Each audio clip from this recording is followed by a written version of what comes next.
only got one life, so it's time to live it full. I don't hesitate, I embrace every day, cause we only got one life, so it's time to live it full. It's not about trying to achieve more again, but rather how to lose and let go. Let me explain. Once you let go of all things that aren't significant, you'll be left with everything that is truly important. I'm living everyday life with a purpose. Living everyday life with a purpose. This is another episode of the podcast. Live it full. Hey, welcome back to another edition of the Live It Full podcast. This is Richard, and I've got Kaitlin in the studio with me today, back by popular request. We're going to have a great show today. She's giggling at me a little because I don't know if she thinks she's popular or not. But hey, before we get started, one thing I want to ask is go leave us a 5-star review, subscribe to the podcast, like us on social media. If you really are getting value out of it, take a screenshot of the podcast on Apple, Spotify, whatever you're listening to it on, and tag us, share it on social media, share it to your Instagram stories, share it to Facebook, wherever you're taking in this content, share it for us, and we would really appreciate it. Today, we decided we were going to do a little bit more. We've been asked the last couple of weeks to get Kaitlin back in here and do some question and answer section. And so that's what we're going to do today. So we've got some questions lined up from some of our followers, friends, family that have come to us in the last couple of weeks publicly and privately and said, hey, how do you handle these situations, or what does this look like for you? And so we thought we would share those, what we do and see how it helps you out. And maybe we can get some feedback from y'all on what y'all do as well. So make sure that you share this with your friends, family, and so that we can get that kind of feedback going both ways. With that being said, I'll let Kaitlin kick us off. All righty. I was actually kind of pleasantly surprised, but surprised nonetheless, at the texts that I got and Facebook messages that we received about how much everybody loved it. And anyway, so that was really nice to hear and see and read. The one thing that we were going to start with today is there was a college friend that we love and we miss, that just said she would like to know sort of what a day in the life looks like for us. And of course, they're all different. It definitely depends on the day because some are busier than others. Yeah.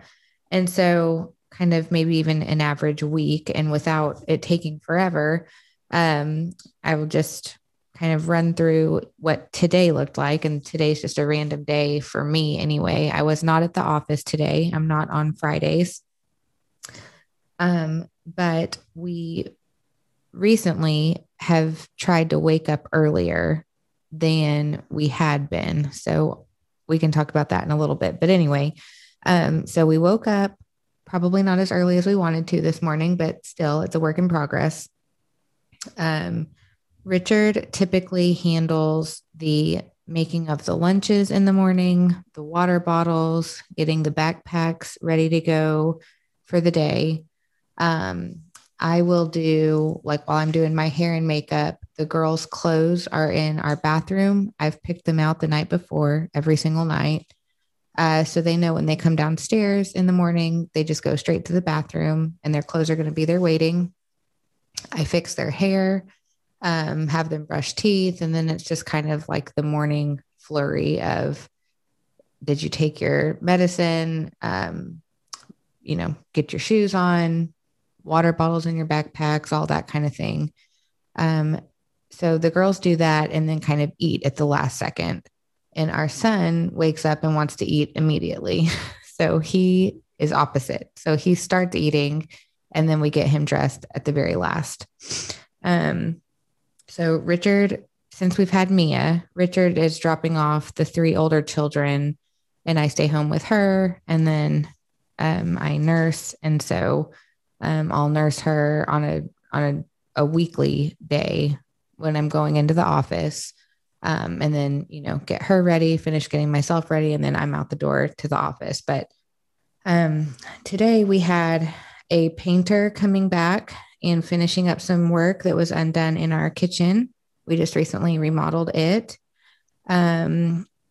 I was asked by our neighbor's daughter to help her walk today. She's elderly and it requires 2 people One holds on to her and the other follows behind with a wheelchair. And that's sort of part of her daily exercise so she doesn't get stiff. So today I helped with that, and she's beautiful and wonderful. And I took Mia with me, and she loves babies.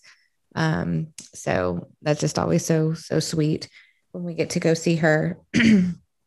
I ran and grabbed contacts from the eye doctor, a prescription for our daughter. I was coming to do this with Richard today. I have a grocery pickup scheduled. And then one of our oldest daughter's friends is going to be dropped off to our house after school. And we are going to take all of our children plus the friend to the carnival tonight for a couple of hours.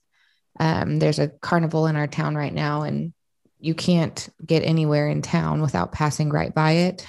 At least to our house. So the kids from our house. And so it's not going to be something that they forget about. So anyway, that is our day today. There's no practices or anything like that. Our children do have some extracurricular activities. Some seasons it's soccer. Right now it is softball. And this is the first year that our second child is playing any sports. And it's the first year that they're both playing softball. So right now they have softball, and that's like 3 to 4 nights a week, depending on practices and games. I'm usually home with the other children, and Richard will run them back and forth. They're both in piano. I would really, really, really love for them to stick with piano and be able to do that, as an adult, be able to sit down and have music in front of them. That's something that I can't do, and I wish I could.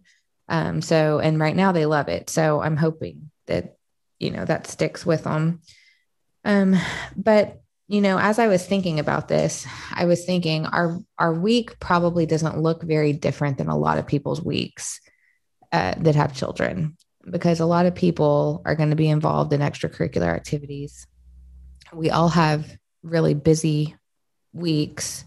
But then, I started thinking about busyness. And is busyness a good thing? Is it a bad thing? I think it can be both. But I think that if we allow our lives to become so busy that you stop feeling like there's any time for yourself, or you start feeling like I haven't really gotten great quality time with this child because we're so busy all week, I think that's when it can go bad. And so you have to be really, really intentional throughout the week. And one thing I jotted down just as I was thinking about it is like, okay, moms, like laundry and dishes and cleaning and clutter and picking up and all of that, it's just never ending. And so, when I'm doing laundry, I have to do at least 2 loads a day, or else it gets out of control. So, I catch up either on Fridays or Sundays after church on laundry for the week. But that's even a time that I can have my children in there with me talking, and you can make anything quality time that you want to, So like, for instance, my 3-year-old little boy, he loves to help me sort. And at this point, he knows which pile a certain item of clothing goes into, light or dark or whatever. He can do that with me, and we can talk, and he's young, but he's helping mom. And then my oldest, she likes to go in there, and a lot of times we just talk while I'll do laundry and she talks. And, after I'm done folding, she'll say, Mom, can you come listen to me play this piano song? Or I'll have her run her stack of clothes upstairs or whatever. But we used that time wisely.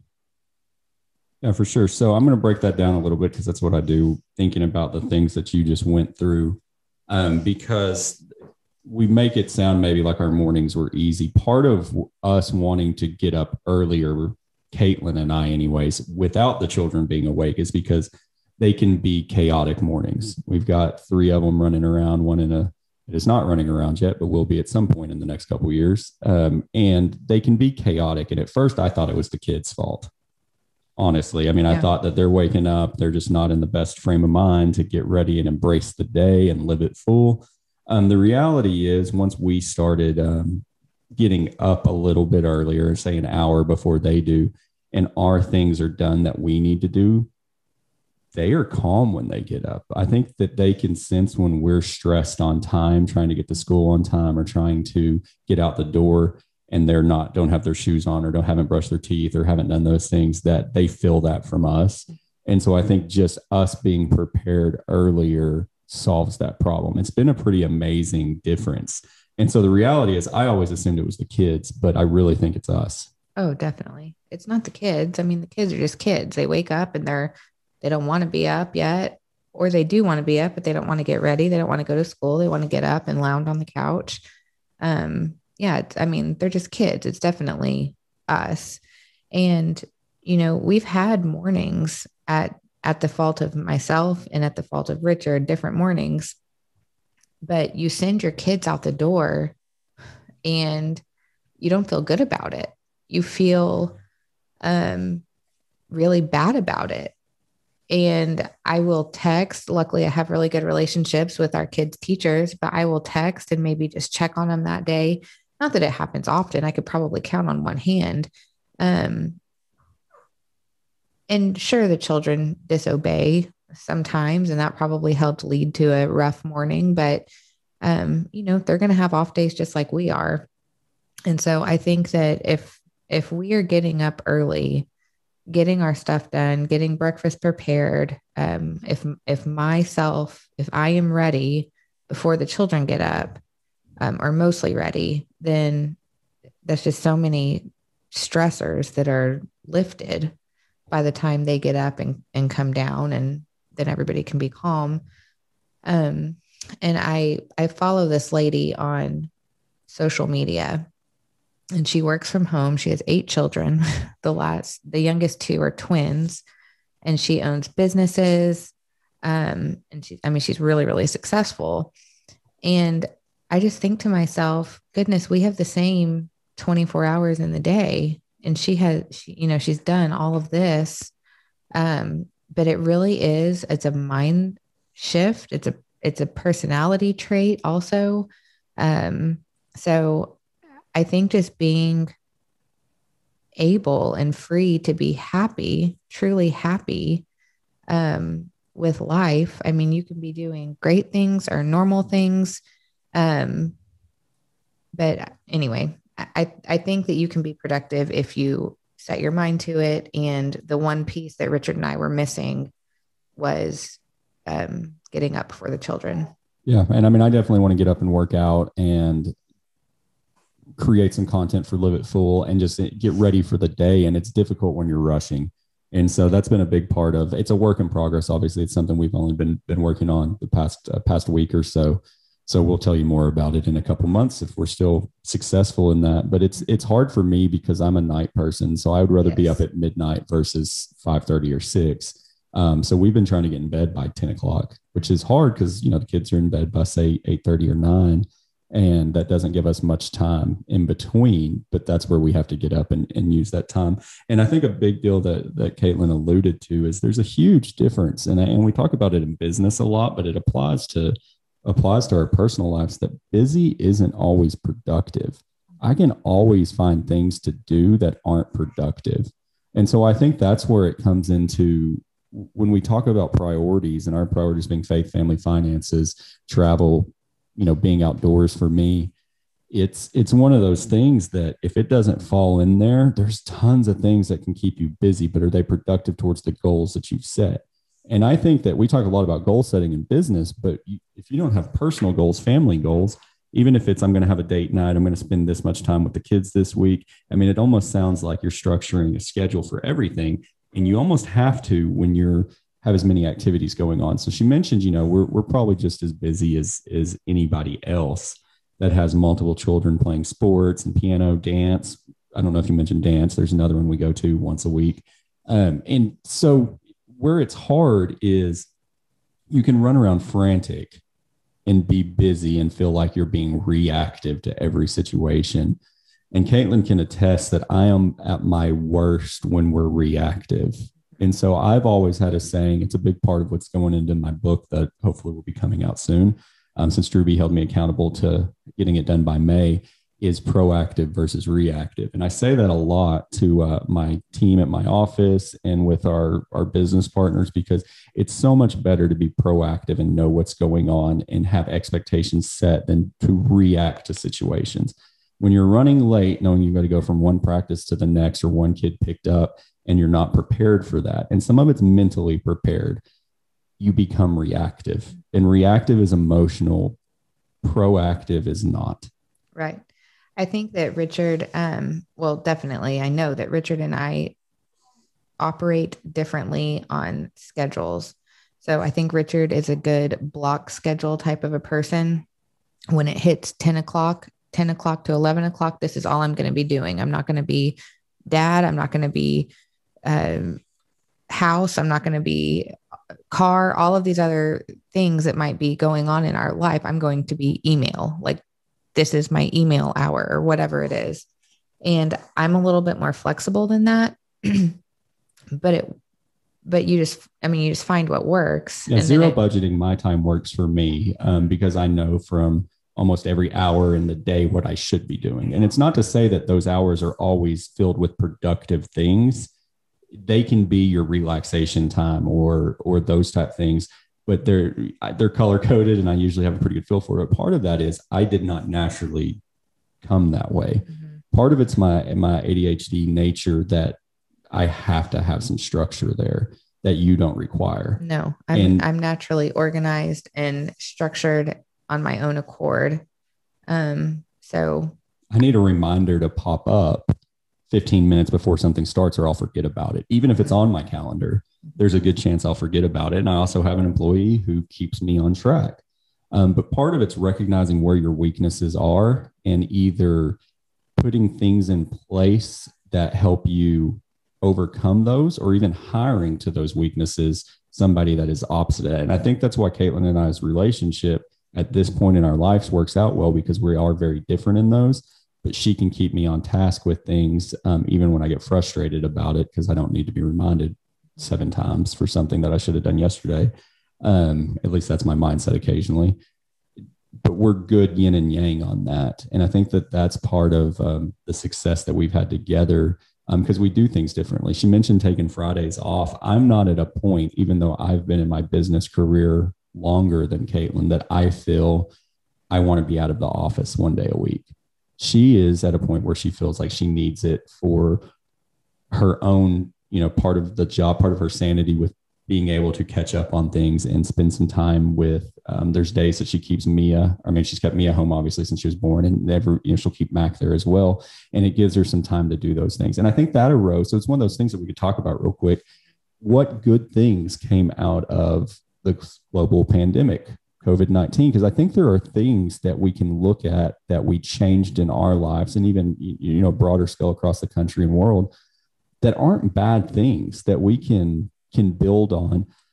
I think that we probably sped up the technology side of telecommuting, Zoom, for example, or, working from home by 5 to 10 years because we had to as a nation. Mm-hmm. And so what do you think? And I think you didn't take off Fridays before that, but it was you were kind of at a point where our offices were a little bit slower during some of the shutdowns, and we spaced out staffing some, and you just felt that I'm going to go ahead and take Fridays off. And it's worked very well for you. I think that it would stress me out at this point, but that's okay. And that's the great thing about having, like we've talked about before, we have the same business, but we run them differently. And she feels comfortable with that. And I think it's helped us out a lot with you having Fridays available to be home. Mm-hmm. I also commute. And so if I had an office 5 minutes down the road from our house, like you do, I might be more inclined, even on my Friday day off, to run up and check on things, make sure my tasks were still, checked off and all of that sort of thing. But it's not just a quick and easy run up to the office for me. It's a 35-minute drive. So, once you make your mind up that you're not going into the office for that day, it's different. You can keep to it. You're right. I hit 2 red lights right on the way to my office. And sometimes I hit them both when they're green. Yeah. So it's a different deal when you're having to commute versus being that close to my office. It does make a difference. And so maybe that's part of it. I probably leave more during the day and run errands and do things that I need to do during the week that you're not able to. Now, part of the good that's come out of the pandemic that you were just talking about, I think that I am going back to our scheduling types, our personality types. I am just the type of person that I can multitask pretty well. And I have like 3 to 5 tabs open in my brain all the time. And, staying home with kids, we had some really bad weather. We had just lockdown, and we were, for a little while anyway, we were kind of scared to go to the grocery store or anything else. So I think definitely from a productivity standpoint, like ordering groceries online and having them you drive up and you just pick up your groceries. I think that's something that I'll carry on after after there's no maybe concern or whatever about it. But I think that drove one of our local grocery stores who was not doing curbside pickup prior. And they're more a Texas regional company outside of Walmart. I think it drove them to do it because we were having such issues, but they give you a personal shopper and they text you and show you pictures of what's in stock and what's not. I would pay for it monthly. Yeah. I mean, I would pay a service fee for this because it is so much more convenient for us. So we really don't go to the grocery store much anymore. Now, those of you who are listening from bigger cities, that may be 2 years ago for y'all, but when you live in rural West Texas, grocery pickup is a new thing. And we are, pretty excited about it. But, I mean, it really does, because she can still do it, schedule a grocery pickup, and then I go pick it up on my way home. And that's a win. It's a big deal. Well, and I guess we should say I meal plan every single week. I mean, at least five days a week. We'll maybe wing 1 or 2. We really don't eat out very much at all. We used to. We made that mistake. And I think that it's back, I talked to my business coach this week. He'll be on the show in the next couple of weeks. We recorded yesterday and we talked about Kaitlin and I's how do we budget money as far as business and personally. And I don't think a couple of years ago, we realized how much money we spent eating out until I started looking at it. And I mean, it was literally crazy, $1,000 to $1,200 a month eating out, which we're blessed to be able to do that. But at the end of the day, that's a lot of money. And a lot of calories. And now we have more children. Yeah. And so I used to think that a nice dinner eating out was $50 for me and Kaitlin. Now we can't go to Whataburger for less than that with 5 of us eating and soon 6. And so I think that eating at home is a big deal. I've kind of joked with people, and it's not really a joke, but I try to say it nicely, is when I hear people say it must be nice to go travel, they're saying that they can't afford to. No, you can afford to. You just don't like sandwiches. I mean, I've posted that a few times, and some people don't like how direct I am, and that's all right. I'm not sorry for it. But the reality is, if you spend $10 a day on lunch and you're talking $300 a month, you can go places. Yeah. I mean, you can go, that's $3,600 a year that you have to spend on something else. It just comes down again to what are your priorities? Mm-hmm. And if you don't prioritize those things, it's also a health issue. Right. I recently probably hit my heaviest weight ever, which is stressing me out some because my knees are starting to hurt, which, that comes with age potentially, but I also don't want to hit a point where I can't get the weight off. Yeah. But then you decide that you want to lose weight and don't eat after dinner for a week and drop 7 pounds like butter. I'm down to 8 as of 8 pounds. I started a new diet, which is not too much of a diet, but just high protein, high fat, no simple carbs, complex carbs. So as much fruit, as much veggies as I want, really, but meat, which I'm totally happy with, because anybody that knows me knows I like steak and asparagus. I could eat that every day and be happy. But my big deal was I tend to midnight snack. Mm-hmm. And so going to bed earlier helps with that also. But I've quit having a bowl or 2 of cereal at night, and I've dropped 8 pounds in a week. Must be nice. Well, men and women are different. We don't have to get into the gender roles, but physiologically, it's easier for me to drop weight. And it is not water weight. I'm telling you that right now because I've drank a ton of water. Another thing about the schedule, though, for me anyway, is I think being scheduled is good, being organized is great, but being flexible is paramount.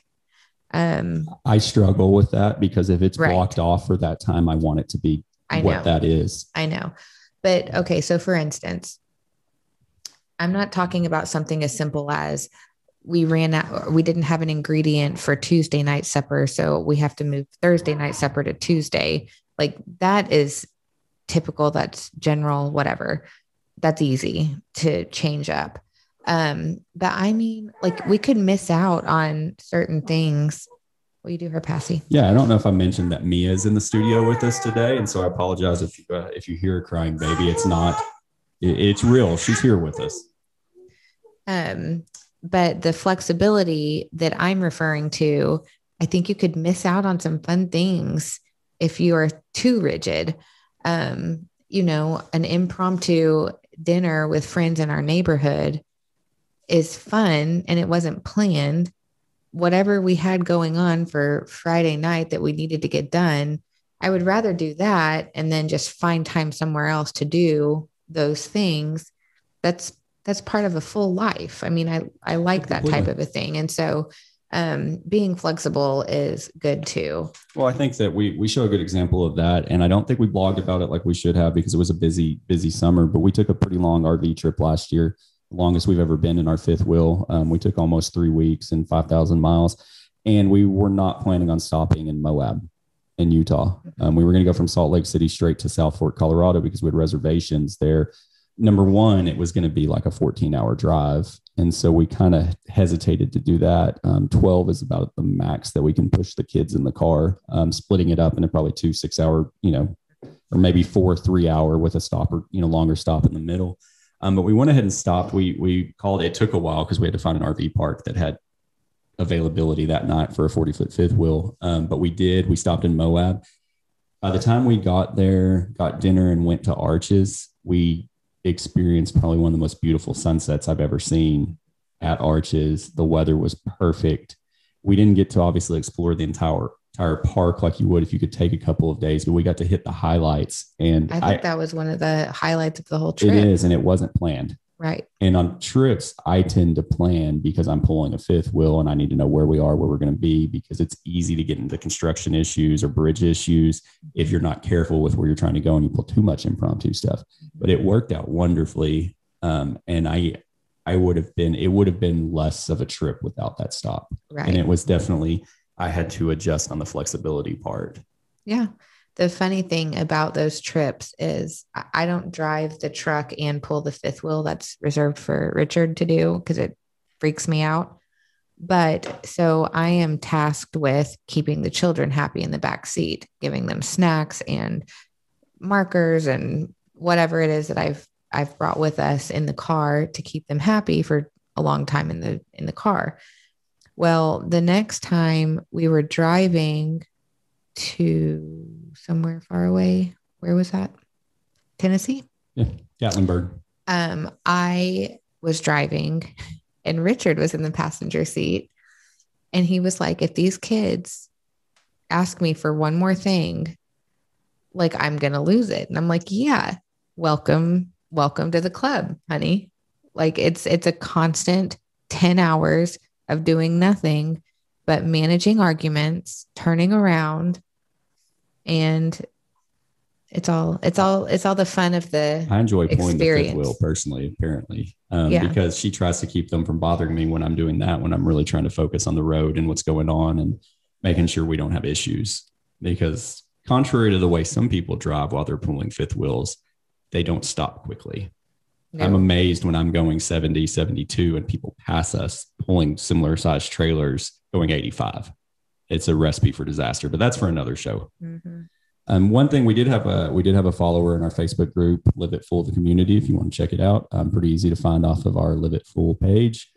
He mentioned the power of handwritten notes. And this is a gentleman who I actually do personally know. And he had sent me a note saying that he really enjoyed the podcast. And instead of messaging him on Facebook, I wrote him a note back because I have a tendency to do that. And some people know that I write at least one card a day during the week. I don't do it on the weekend. So we'll say 250 days a year. I write at least one handwritten card to friends, clients, people that I've barely met. If I've got an address for them, sometimes I'll send them a card, and sometimes they're thank yous.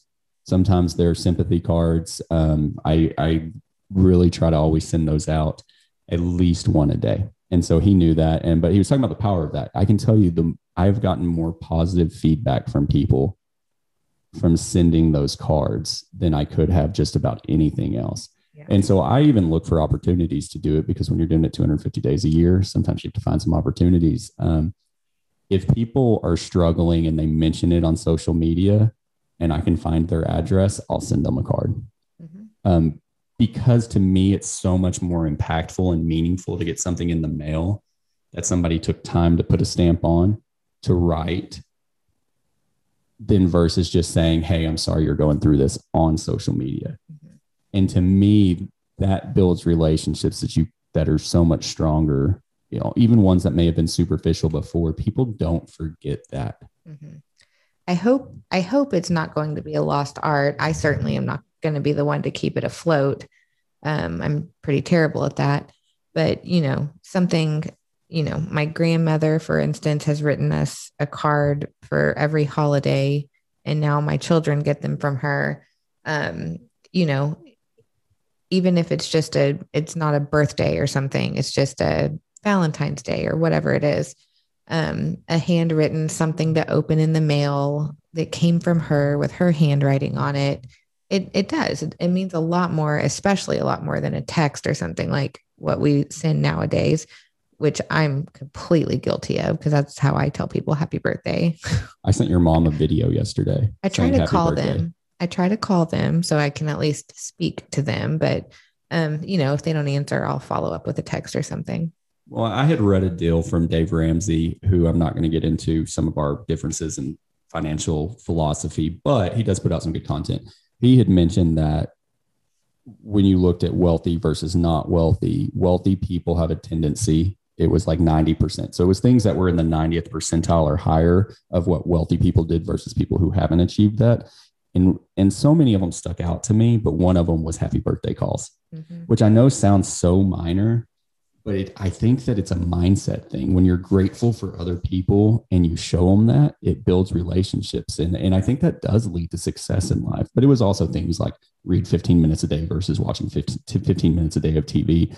And so I've always taken it, I'm big on the power of daily habits, writing that card, telling people happy birthday on Facebook, checking realtor.com for new listings for our rental investments. I do those things every morning at 9:00 on the dot, which I may start taking back to earlier before the kids get up, so I can be a little bit more productive at the office. But I do those things daily.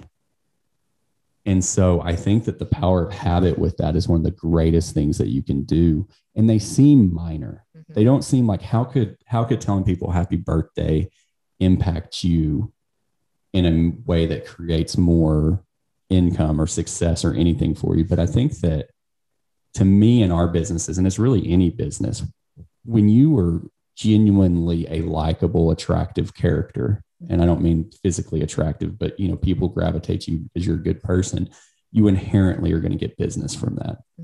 Whether you start up an online business or you have a physical store, somebody's going to remember, that dude told me happy birthday. Maybe I'll give him a call versus some competitor that they don't know.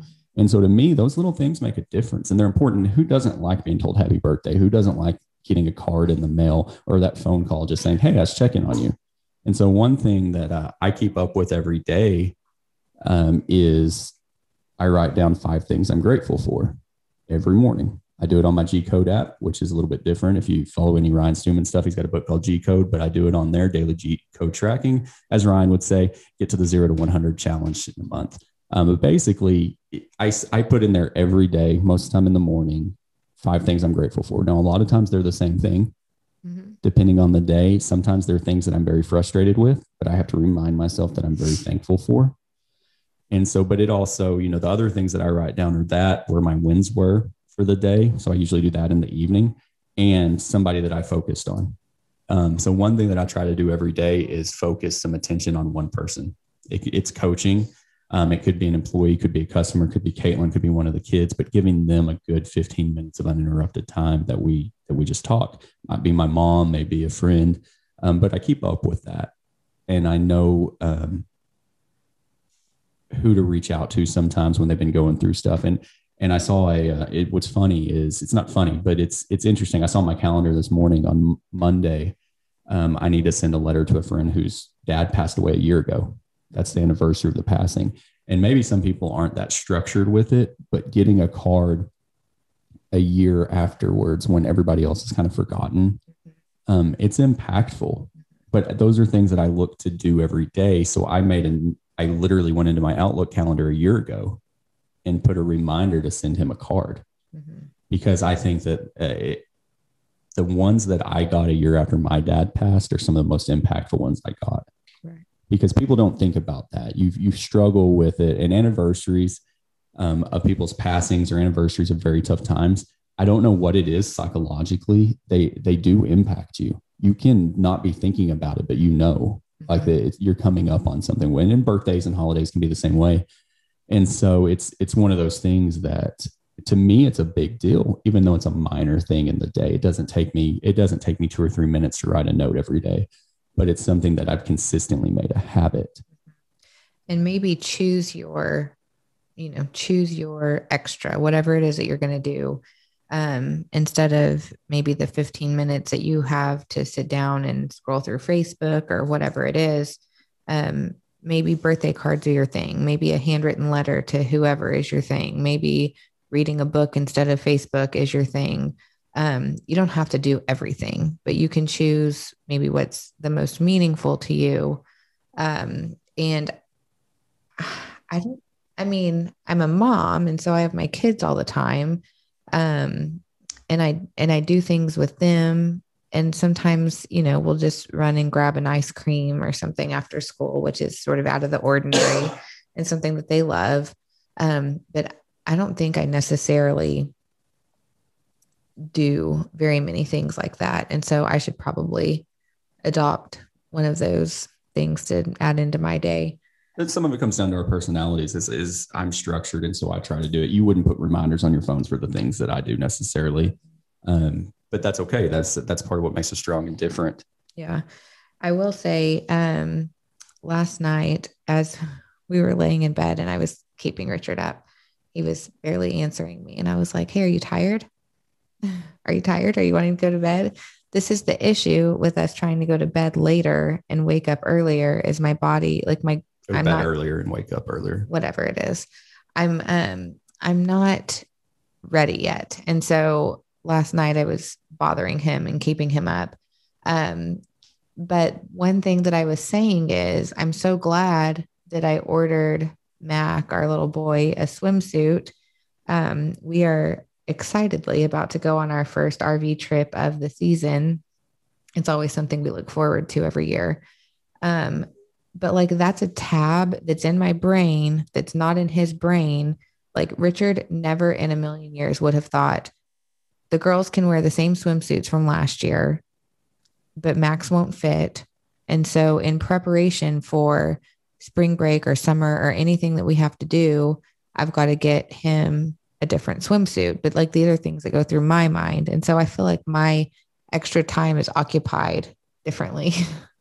Oh, I think you're probably right. We have different roles in our household. Mm-hmm. But I'm serving my children that way, although I'm not serving maybe the 250 individuals that you are with your card.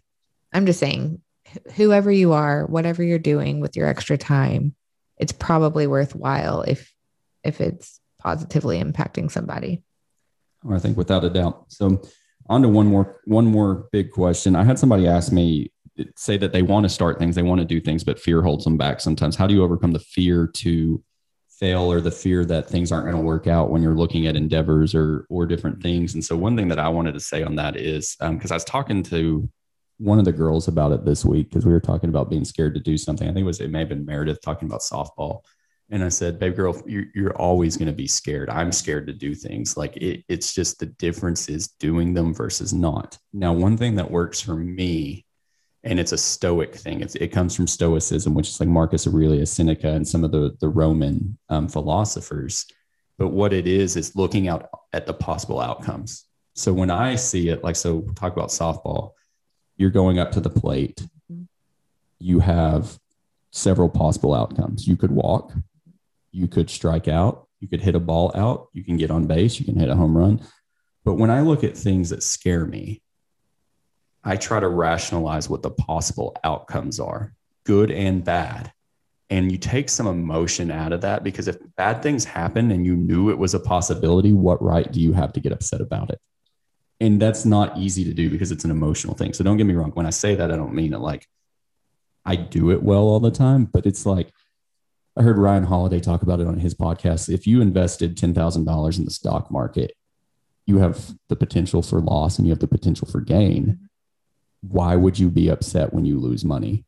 Like, you knew it was a possible outcome. So running through the possible outcomes of what could happen, good and bad, it's proactive versus reactive. And you honestly, you set yourself up to understand that. And there is an emotional side to that. And there's something mental about knowing that it's a possibility and still going forward. Because I told her, you're still going to have that fear. There's things I'm fearful of all the time. The difference between running away from them or facing them head on is the biggest thing. So to me, when I'm trying to overcome fear to start something, a lot of people try to seek motivation first, right? To start something, like I'm going to read the book, or I'm going to listen to the podcast, or I'm going to do this. It's backwards from that. Motivation doesn't start things. What you have to do is action starts, and then the motivation comes once you're going. If you're waiting on motivation to start something, you won't start it. Mm-hmm. I will say, in the beginning of starting something, like I was maybe nervous, or whoever is nervous when, say, you want to start a real estate investment company and you're purchasing your very first home, and you've never done this before, and you already own a home that you live in. So you're buying this house that you are going to rent out or flip or whatever. Well, that was scary. The second one was maybe even scarier, because now it's like, oh no, there are two, and this thing isn't like making us any money yet. Like, we're still maybe behind. And maybe we didn't have a whole bunch of money to start with anyway. I mean, it just depends on what your circumstance is. Oh, speaking about the real estate investment, we definitely didn't. No, like I know we didn't. I'm just saying other people might. We jumped in the deep end. And we did. And it was scary. It was scary. It's just money. But purchasing our 20th house is not scary anymore. And I think one of the things is that we know how it works now. We have systems in place. We have an account now that, like your, what's the diversified thing called when you spread it out? Diversification, I guess. I just mean, like, if something happened and we needed to come up with a whole bunch of money, it wouldn't come from our personal account now. It would come from the business account, because now it's earned money. And so actually it's less scary now, even though we're a lot more houses in. So what I'm getting at is, I think the first step is always the scariest step. Oh, it definitely is. And there's going to be a step that we take at some point to try to further what we're doing, whether it goes to multifamily or just something different, that is going to be a scary step too. But you got to rely on that. You have to have some faith in that. Mm-hmm. And that's a tough deal. And that's part of why we talk a lot about income streams, because regardless of what goes on in the economy, whether Republican or Democrats running it, or we're in a recession or an expansion, bull market, bear market, it really doesn't matter if you have multiple income streams, because if one goes down, you still have others to rely on.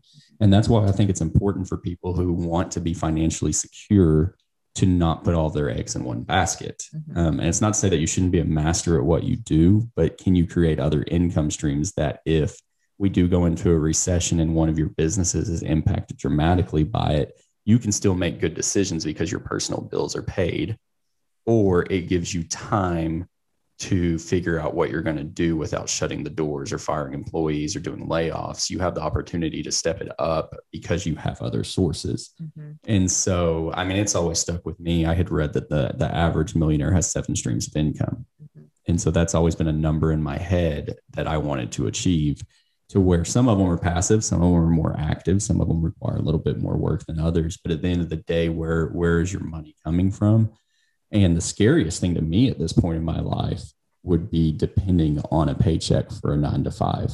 I'm not saying that's a bad thing at all. It's just, to me, that would be scarier than where I am in my life. So, but that's a complete mind shift from where most people are and probably where I was 10 or 15 years ago. Mm-hmm. That scares me way more, to depend on somebody else in a 9 to 5 setting for my family's livelihood. Yeah. I think I would encourage anybody, if you're feeling like you want to jump into this other thing, and it's feasible, and you've done a mild amount of research. I mean, you're not just throwing good money after bad. I mean, I would encourage anybody to, because I think ultimately it'll be a blessing. And if you want it to be successful, I think that you'll do the work to make it successful. And of course, there are caveats to that, but I would encourage, if you're scared to do something, do it anyway. That's the right answer. If you go back and listen to the interview I did with Ruby Wilson, I think it premiered on March the 8th. So you go back and look at episode 2 of the podcast. We talk a lot about that. We talk about doing your 9 to 5. And then if you need to step it up and do something else after hours, you figure it out. And that way you still maybe have some security. But, the definition of an entrepreneur, it's a French word. It means risk taker. And so you're going to take some risk in life, but I'm always going to be more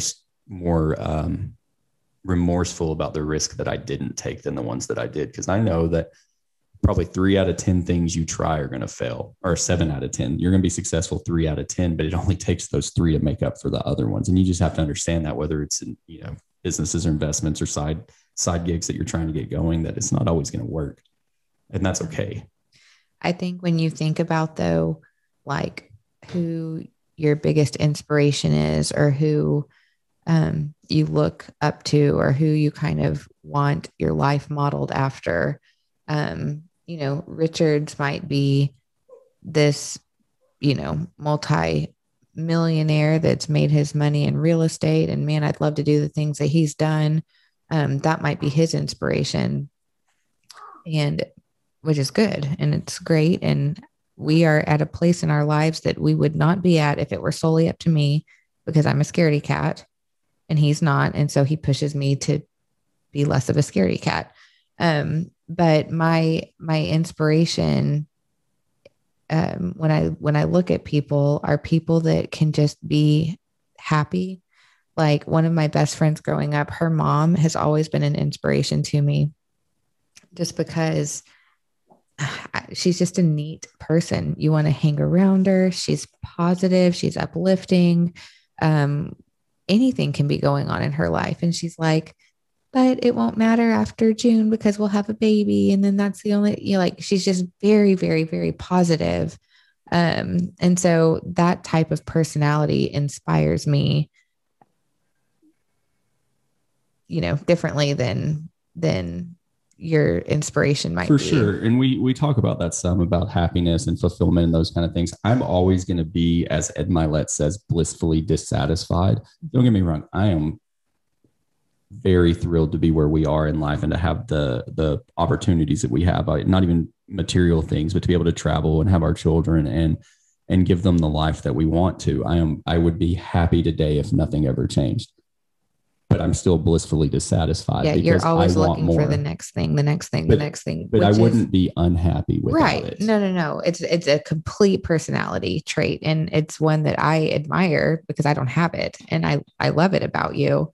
It does take a strong, sassy woman to handle that sometimes. 100%. Because I have a problem with being average. I refuse to be average. Maybe it was a traumatic event in my childhood or something, but I have a chip on my shoulder all the time, that I need to be. It's almost the imposter syndrome. I never feel like I'm good enough. So I'm always going to do better. right or wrong, somebody's probably out there with a psychology that you're going, dude, this guy's tweaked.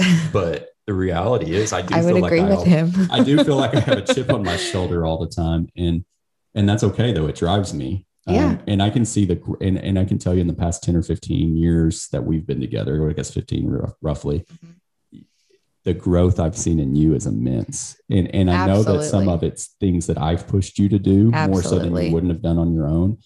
But where I've grown is I didn't come from a family of huggers. No. Or people who showed affection well or said, I love you very often. And Kaitlin's family does, and she does. And I've grown tremendously in that if I died today, my kids heard me tell them that I loved them this morning. Yes. And that's really important to me. So important. Especially after losing my dad. And there's a lot of things I left unsaid with him that I won't get to say anytime soon. Right. And so to me, you've caused me to grow in areas that most people couldn't have, because you helped me open up a different side of me. Mm-hmm. And so I'm thankful for that. But I mean, I've seen you grow in business and in being comfortable in situations that a few years back would have given you a right. And if you didn't have the personality that you have in starting new businesses and pushing us to grow in those ways, we wouldn't be here. But since you have, if something ever does happen to you, I think that I will take what we've done together and continue building that in a way that I wouldn't have done on my own without you. Yeah. I mean, it makes sense. And I mean, that's part of a good relationship is helping each other grow, in all areas. And it goes back to that faith, family, finances. I feel like our faith life has grown, our family life has grown, and our finances have grown because we focus on those things together. The two of us together, if you're one and I'm one, and we add those together, it doesn't equal 2, it equals 3, 4, 5, because we're greater than the sum of our parts. And I don't like the word synergy, but the reality is you push me to be better and I push you. And I would encourage anybody who's in a relationship that doesn't feel that, talk to your spouse about it. Communication is one of the things that it's almost cliche how much people talk about it and don't do it. Mm-hmm. Appropriate communication, because I can tell her things that help me and vice versa, and it not be in a condescending or critical way. It's taken me a long time to get over the criticism side, because I still sometimes feel like it's criticism, but it's not. It's her wanting me to be better.